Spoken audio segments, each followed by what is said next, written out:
मेरे पतिदेव को चलते फिरते मुझे छेड़ते हुए शरारत करने की आदत है। वे कभी गाल छू लेते हैं तो कभी कमर पर चुटकी ले लेते हैं। यह भी नहीं देखते कि आसपास कोई है या नहीं, बस मेरे प्रति अपना ढेर सारे प्यार को सरेआम जता देते हैं। मेरे मना करने पर भी या शर्म करो कहने पर भी कहते हैं, अरे यार, अपनी खुद की बाकायदा बीवी को छेड़ रहा हूँ, कोई राह चलती लड़की को नहीं। और प्यार जता रहा हूँ, सता नहीं रहा, समझे जानो। बेशक मुझे भी उनका यूं प्यार जताना गुदगुदा जाता है। कभी चुपके से मैं भी इनकी पप्पी ले लेती हूँ, हम मियाँ बीवी जो हैं। पर एक दो बार मैंने नोटिस किया है कि मेरी काम वाली गीता हम पति पत्नी की अटखेलियाँ दरवाजे के पीछे खड़ी रहकर छिप छिप कर देखती है। पहले तो मुझे लगा कि यह मेरा भ्रम है, पर अब तो गीता ऐसी हरकतें बार बार करने लगी थी। वैसे गीता बहुत अच्छी है, स्वभाव भी मिलनसार और काम भी परफेक्ट, कभी शिकायत का मौका नहीं देती। जब वह कुंवारी थी तब भी से हमारे घर में काम कर रही है। अभी 1 साल पहले ही उसकी शादी हुई थी। ससुराल यहीं पास में ही है, तो शादी के बाद भी गीता ने काम नहीं छोड़ा। वह हमारे परिवार से घुल मिल गई है। दरअसल कुंवारी लड़कियों को ऐसी हरकतें देखना की उत्सुकता रहती है, पर गीता की तो अब शादी हो गई है। उसका पति भी उसे प्यार करता होगा, शारीरिक सुख देता होगा, फिर हमें प्यार जताते देखने की इतनी ललक क्यों है? मैंने अपने पति अभिराज को इस बारे में बताया, पर उन्होंने बात को मजाक में डाल दिया। पर मैं अब सतर्क हो गई थी। जब गीता काम करने आती थी तब मैं अपने पति से दूरी बनाने की कोशिश करती थी। यूं ही साल भर बीत गया। एक दिन बिना बताए गीता काम पर नहीं आई। आज तक ऐसा कभी नहीं हुआ, क्योंकि जब छुट्टी लेनी होती तब वह बता कर जाती या फ़ोन कर देती। हमने सोचा कि आ गया होगा कोई काम, पर जब वह दूसरे दिन भी नहीं आई तो मैंने उसके पति को फ़ोन लगाया, पर कोई रिप्लाई नहीं। मैंने अभिराज से कहा, चलिए ना गीता के घर, मुझे फ़िक्र हो रही है। ज़रूर कुछ हुआ है, वरना गीता यूँ बिना बताए कभी छुट्टी नहीं लेती है। इनको ज़्यादा फिक्र नहीं थी तो बोले, अरे शालू, कोई दूसरी काम वाली रख लो ना यार, कहाँ दूसरों के झमेले में पड़ती हो। मुझे ऑफिस के लिए देर हो रही है, मैं चलता हूँ। पर मेरे मन को चैन नहीं था, तो इनके ऑफिस जाते ही मैं एक्टिवा लेकर निकल गई। एक बार भारी बारिश थी तो हम गीता को गाड़ी में छोड़ने गए थे। पास वाली बस्ती में ही रहती थी, इसलिए घर देखा हुआ था। मैंने एक्टिवा गली के नाके पर पार्क की और छोटी सी पगडंडी पर चलते हुए उसके घर पहुंच गई। देखा तो गीता की सास आंगन में बैठी लहसुन छील रही थी। मैंने पूछा, मौसी गीता कहाँ है? 2 दिन से काम पर नहीं आई है। यह सुनते ही मौसी तुनक कर खड़ी हो गई और दहाड़ते हुए बोली, नाम मत लो उस उल्टा का, हमारी इज्जत पर पानी फेर दिया उस करमजली ने। मैंने हकीकत जानी चाहिए, पर वे तो गीता को गालियां देती मेरे मुंह का पर दरवाज़ा बंद करके घर के भीतर चली गई। पड़ोस के घर में खड़ी एक लड़की चुपके से मुझे देख रही थी। मैं उसके पास गई तो वह भी दरवाज़ा बंद करने लगी, पर मैंने धक्का देकर दरवाज़ा खोल दिया और पूछा, अगर तुम्हें पता हो तो सिर्फ मुझे इतना बता दो कि गीता कहाँ है। सरकारी अस्पताल में, कहकर वह लड़की दरवाज़ा बंद करके चली गई। मैंने एक्टिवा ली और सरकारी अस्पताल चली गई। कितनी देर इधर उधर भटकते हुए मुश्किल से गीता को ढूंढा। देखा तो वहाँ पुलिस भी थी। मुझे कुछ समझ में नहीं आ रहा था कि गीता ने ऐसा क्या किया होगा। मैं नज़दीक गई तो मुझे देखकर गीता ने शर्म के मारे चेहरा दूसरी तरफ कर लिया। मैं एक कुर्सी पर बैठ गई और गीता से कहा, इधर देखो। गीता नज़रें झुकाए बोली, मैडम आप यहाँ? मैंने कहा, जब तुमने कोई खबर नहीं दी तो मुझे आना ही पड़ा। बताओ भी क्या हुआ है? कहीं गिरी विर गई क्या? किसी ने मारा? एक एक बात बताओ। गीता ने कहा, मैडम सब बताऊंगी, थोड़ी ठीक हो जाऊं, फिर घर आती हूँ। यहाँ कुछ बताना ठीक नहीं है। मेरी बात सुनकर आप ही इंसाफ करना कि मैं सही हूँ या गलत। मुझे लगा कि शायद कोई गंभीर बात है, इसलिए मैंने कहा, ठीक है, मैं इंतज़ार करूँगी। ये लो 5,000 रुपये रख, और किसी भी चीज़ की ज़रूरत हो तो फ़ोन करके बता देना। और मैं घर आ गई। सबसे पहले जब तक गीता ठीक होकर वापस नहीं आती तब तक किसी दूसरी कामवाली का इंतज़ाम करना पड़ेगा। इंटरकॉम पर पूरी सोसाइटी से पूछ लिया, सविता नाम की एक कामवाली मिल गई। मैंने अपने पति को गीता के बारे में बताया, पर हमदर्दी के बदले डांट मिली। यार, अब नई कामवाली मिल गई ना, छोड़ो कि गीता की लाइफ में क्या हुआ, वह जानने की तुम्हें क्या ज़रूरत है। फिर भी मैंने मन में गीता के प्रति अपनापन था। सालों से वह हमारी ज़िंदगी का हिस्सा रही है। अगर वह किसी मुसीबत में है तो हमारा फ़र्ज़ बनता है उसकी मदद करना। आहिस्ता आहिस्ता 2 महीने बीत गए। एक दिन अचानक गीता का फ़ोन आया। मैडम, आप घर पर हैं क्या? मैंने कहा, हाँ, घर पर ही हूँ। वह बोली, अभी आई। गैस पर चाय चढ़ाकर मैं गीता की कहानी सुनने के लिए खुद को तैयार करने लगी कि दरवाजे की घंटी बजी। गीता ही थी। मैंने पूछा, कैसी हो अब? मैडम, तन के घाव तो ठीक हो गए, मन में जो पीड़ा है और जलन है उसका इलाज कैसे करूं? मैंने पानी और चाय पिलाकर गीता को शांत करवाया। मैंने भी चाय पी और कहा, चल अब दोनों शांति से बात करते हैं, बता। गीता ने कहा, मैडम, सबसे पहले आप बताइए कि क्या सिर्फ पेट की भूख ही तन को जलाती है? जवान खून को तन की प्यास भी लगती है कि नहीं? सेक्स के लिए शारीरिक ज़रूरत जितनी मर्दों को जलाती है उतनी ही औरतों को भी जलाती है कि नहीं? शादी के बाद भी इस जोश का इलाज न हो तो औरत को क्या करना चाहिए?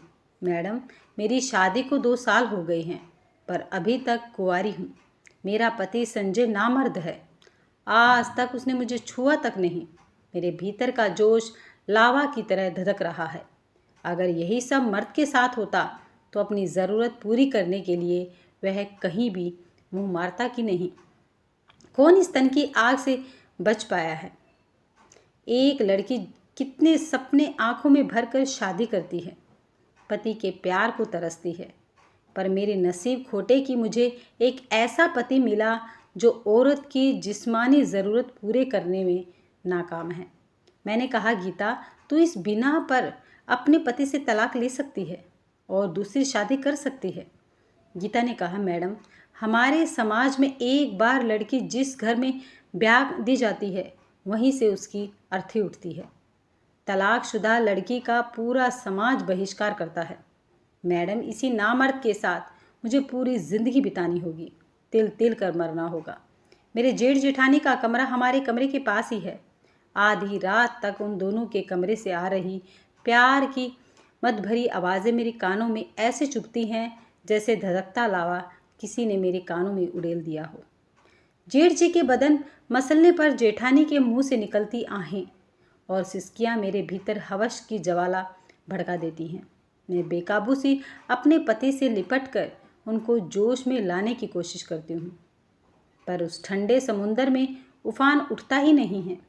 आपको शायद पता होगा कि साहब जब आपको छेड़ते और शरारत करते थे तब मैं चुपके से देखती थी। आपको देखकर मेरा भी मन करता था कि कोई मुझे छेड़े, मुझे भी प्यार करे। एक दिन मेरे ताऊ ससुर का लड़का वनराज घर आया था, एकदम बाका जवान। उसके गठीले बदन को देखकर मेरे भीतर खलबली मच गई। उसकी नज़र मेरे ऊपर पड़ी। मैंने होठों पर जीभ रगड़कर अपनी प्यास जाहिर कर दी। फिर तो वह बार बार हमारे घर आने लगा। हम दोनों एक दूसरे को जी जान से चाहने लगे। एक दिन मेरी बुआ सास की लड़की की सगाई थी, तो घर के सारे लोग पड़ोस के गांव जा रहे थे, पर मैं पेट दर्द का बहाना बनाकर घर पर ही रुक गई। फिर जैसे ही सब गए, मैंने वनराज को अपने घर बुला लिया और उस दिन मैंने अपने कुंवारेपन को वनराज को सौंप दिया। मैं जानती हूँ कि मैंने गलत किया और शादीशुदा होकर एक गैर मर्द के साथ रिश्ता बनाया, पर परंपरा के नाम पर अपने एहसासों का खून मुझे हरगिज़ मंजूर नहीं था। इस पूरे कांड में गलती सिर्फ मेरे पति संजय की थी, जिसने जानबूझकर मेरी ज़िंदगी खराब की। इसलिए मैंने अपनी आग बुझाने का जो रास्ता सही लगा वह अपनाया। उस दिन मैंने और वनराज ने जी भर कर एक दूसरे पर प्यार लुटाया। उसके बाद जब भी मौका मिलता वनराज मेरी शारीरिक ज़रूरत पूरी कर देता। मैडम, मैंने सिर्फ सेक्स के लिए वनराज से रिश्ता नहीं बनाया, बल्कि हम दोनों एक दूसरे से दिलो जान से प्यार करते हैं। लेकिन एक दिन मैं और वनराज घर की छत पर एक दूसरे के प्यार में पागल होते खो गए थे कि मेरे पति ने हमें ऐसी हालत में देख लिया।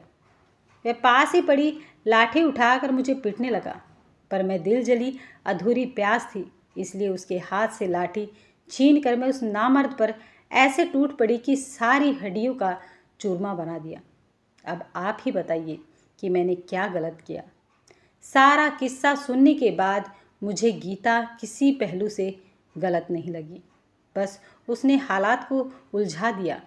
मैंने गीता को समझाने की कोशिश की, तुम और संजय आमने सामने बैठकर इस मसले का हल निकाल लो। गीता ने कहा, मैडम, आप जो भी अंजाम हो, पर मैं उस नामर्द के साथ एक दिन भी नहीं बिता सकती। कुछ भी करके इससे छुटकारा पाना चाहती हूँ और वनराज के साथ अपनी ज़िंदगी बिताना चाहती हूँ। परिवार और समाज के डर से मुझे अपनी ज़िंदगी ढोनी नहीं है, बल्कि जश्न से जीनी है। गीता की आंखों में प्यार की खुमारी और हिम्मत को देखकर मैंने गीता की जगह खुद को रखकर देखा तो किसी पहलू से गीता मुझे गलत नहीं लगी। मैंने उसे कहा, देखो, तुम गलत बिल्कुल भी नहीं हो। प्यार और जंग में सब जायज़ है। शादी टूटने में हर बात औरत ही जिम्मेदार नहीं होती, बल्कि इस तरह थोपा गया रिश्ता टूट जाए वही सही है। गीता मेरे गले लगते हुए बोली, मेरी भावनाओं को समझने के लिए बहुत बहुत धन्यवाद मैडम। अब मुझ में हिम्मत आ गई है मैडम। जब तक यह मामला सुलझ न जाए तब तक शायद काम पर न आ सकूंगी, पर वादा करती हूँ कि सब ठीक होते ही वापस काम पर लौट कर आऊँगी। कहकर गीता चली गई। इस बात को 4-5 महीने हो गए थे। मैं तो गीता को भूलने भी लगी थी कि एक दिन अखबार में पढ़ा कि एक शरीफ पति के हाथों गीता नाम की एक लड़की बदचलन औरत का कत्ल मैंने तस्वीर ध्यान से देखी और मन ही मन बोली कि यह तो मेरी वाली गीता है। मैं तुरंत उस अखबार के दफ्तर गई और संपादक को सारी सच्चाई बताकर कहा, कल के अखबार में अब वही छपेगा जो अब मैं कहने जा रही हूँ। दूसरे दिन उस अखबार में खबर थी कि कल वाले मर्डर केस में एक सनसनीखेज खुलासा, एक नामर्द पति के हाथों गीता नाम की मायूस और शादी के नाम पर छली गई औरत की हत्या। यह पढ़कर मुझे संतोष मिला। मैं सोचने लगी, पाखंडी समाज में न जाने ऐसी कितनी गीताएं दूसरे की गलती के चलते बलि चढ़ जाती हैं। सहना सिर्फ औरतों के हिस्से ही क्यों आता है। इतने में पतिदेव ने चुटकी बजाते हुए मेरे ख्यालों की डोर तोड़ते हुए कहा, हेलो बीवी, एक कप चाय मिलेगी क्या। मैं मुस्कुराते हुए अभिराज के गले लग गई। उस पल मुझे एहसास हुआ कि हर रिश्ते में प्यार, समझ और सम्मान कितना ज़रूरी होता है। गीता अब इस दुनिया में नहीं थी, लेकिन उसकी कहानी मेरे दिल में एक सवाल छोड़कर चली गई थी। क्या हम सच में औरत को इंसान मानते हैं या सिर्फ एक जिम्मेदारी। उस दिन के बाद मैंने ठान लिया कि कम से कम अपने आसपास हर गीता को समझने की कोशिश करूंगी, क्योंकि कभी कभी किसी की कहानी सुन लेना ही सबसे बड़ा इंसाफ होता है। हर इंसान की भावनाएं मायने रखती हैं, उन्हें दबाने से नहीं, समझने से समाज बेहतर बनता है। अगर आपको ये कहानी पसंद आई है तो वीडियो को लाइक, शेयर और चैनल को सब्सक्राइब करना मत भूलिएगा।